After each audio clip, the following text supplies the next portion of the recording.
What's up, Summoners, and welcome back to another ProGuides video. My name is Nathan Ng, and I'll be your host for the patch 12.8 rundown. Today, we're going to be covering all the changes and also provide you guys with an updated tier list for all 5 roles. We want to give you an idea of what's going to be good and what's not going to be too strong in each role this patch.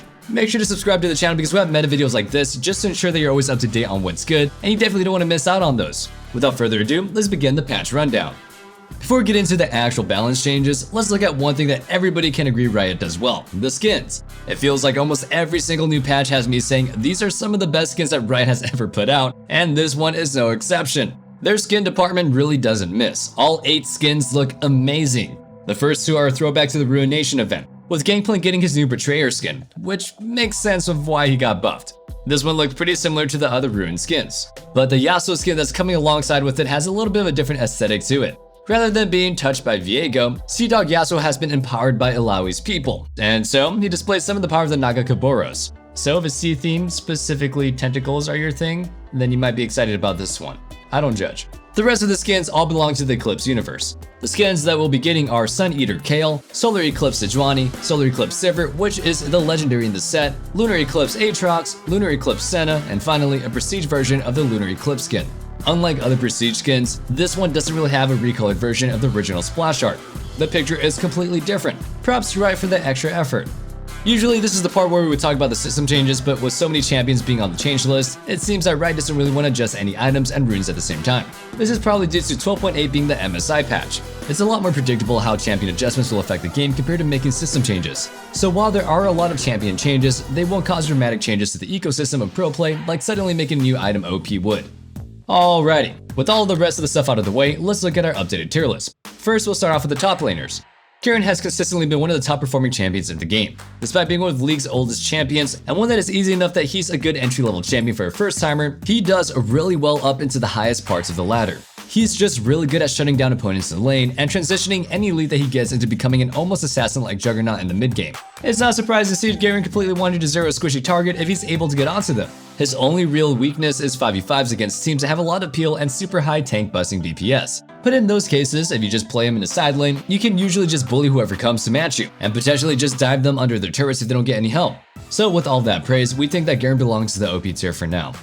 Mordekaiser moves up to the S tier, though this one's a little bit tentative. As a laner, Mordekaiser is a pretty strong champion. Against tankier foes, you naturally win with ease, while bruisers can be a little bit tough at first, but quickly start losing to you once you finish Bramble Vest. Out of lane, Mordekaiser is a true definition of a juggernaut. He's super beefy, taking a lot of damage to bring down, but he also deals a ridiculous amount of damage. As a result, he can usually take down the vast majority of champions in fights, especially if you take his ultimate into account. But one big issue is his kite ability. Rallies is often built on him to help with that. Getting more movement speed on his passive at level 6 and 11 should be huge in sticking to targets. We've been shifting Poppy around quite a bit recently. Her performance just seems to be constantly sliding up and down between being super strong and just okay. But with some pretty big buffs to the utility that she offers, we can definitely say that, even at her worst, she won't just be okay. She'll always be a pretty good pick for now, with her value going way up against teams that have multiple dashes. So she lands in the A tier. Sion's been in a pretty mess spot for a while now, but we somehow missed that he was in our A tier. So that's now being corrected and he's been moved down to the B tier. And that may be generous. There's definitely an argument to be made for him going all the way down to the C tier, but for now, this is where we'll place him. Aatrox has been performing at a pretty mad level lately as well. He's had his patches here and there where he spikes a bit in win rate, but those are far and few between. In most cases, he's at least a situational pick, so he lands in the B tier. Honestly, I'm pretty surprised that Riot dropped his buffs, considering that he's getting a new skin. You know they love making a champion OP to promote interest around their new skins. We were gonna move Karma down to the B tier, since she's definitely a more situational pick. But the thing is, even in an ideal situation, she's pretty hard to pull off as a top laner outside of the higher levels of play. She's definitely a capable lane bully, but playing a support in the role that traditionally either split pushes or engage fights means that you're often going to be leaving a hole in your team comp. Also, in terms of carrying potential, you're absolutely 100% leaving the fate of the game up to your team. So we think that she's pretty deserving of the C tier. While I really can feel like an oppressive broken champion in the right situation, a lot of the people that are saying that she's broken are focusing on the 1 in 100 montage worthy outplays that she can pull off. In the vast majority of games, Irelia is just dead weight. She doesn't really have very many good lane matchups, and in ones where she is a good pick, there's probably at least 4 or 5 other champions that can win the lane harder and use the lead better. So she drops down to the C tier. Both Akali and Gangplank make the C tier for the same reason as Irelia. There's just way too many bad matchups, but honestly, if you're really good at GP, then that guy is not very fun to play against. But like in most cases, he's not going to be winning lane if you're not perfect with him. So that's why our analysts put GP in the C tier. Now for the jungle, here's our list. We're seeing a bit of a shakeup in our OP and S tiers. The first move that we have here is promoting Volibear up to the OP tier. He's just doing too well too often to belong anywhere else. He has super strong dueling at all stages of the game, has decent ganks early, and the best tower diving ability in the game, since his ultimate literally turns off turrets.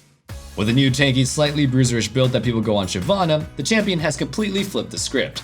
We recently promoted her to the S tier, but she's doing even better now, to the point where we have no choice but to go ahead and put her all the way up to the OP tier. The thing is, with her farm-heavy playstyle, she's super low risk, high reward. You can't really mess up the game plan of clear camps, reset, and clear again. Nocturne is our final newcomer to the OP tier this patch. While assassins are supposed to be high risk, high reward, feast or famine champions, Nocturne's ultimate gives him nearly guaranteed kills every single time it's up. So he effortlessly does well super consistently, and he can easily take over most games by mid-game with his constant picks. With the buff to his W's healing this patch, we're moving Fiddlesticks up to the S tier.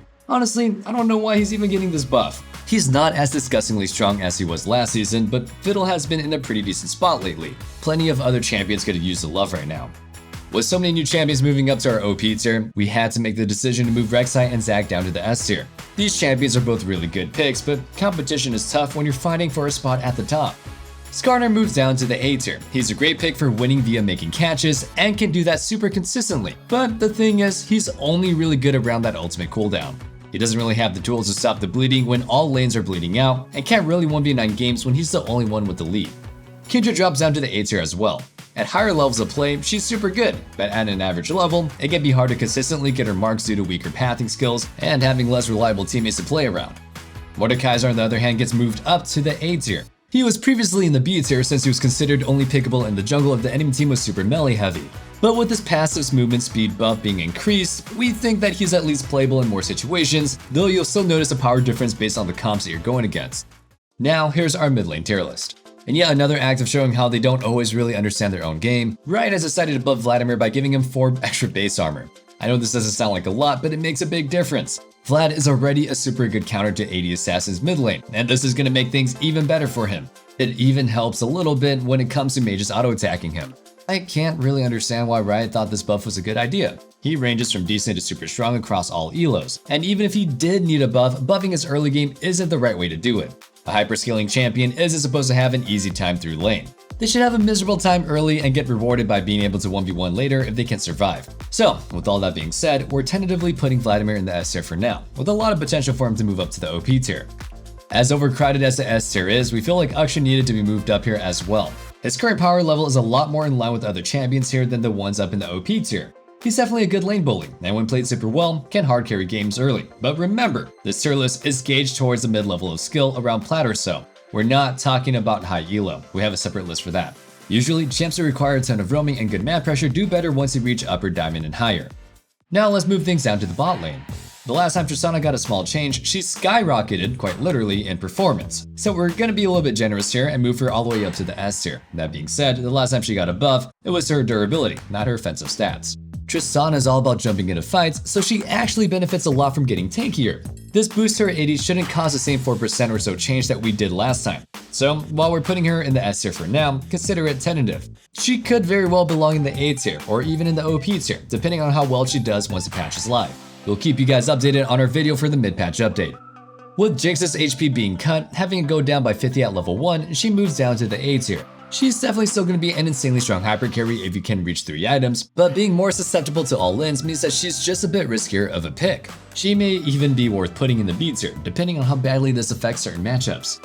With how well Xayah has been doing with the lethality build, we were actually on the verge of moving her up to the S tier.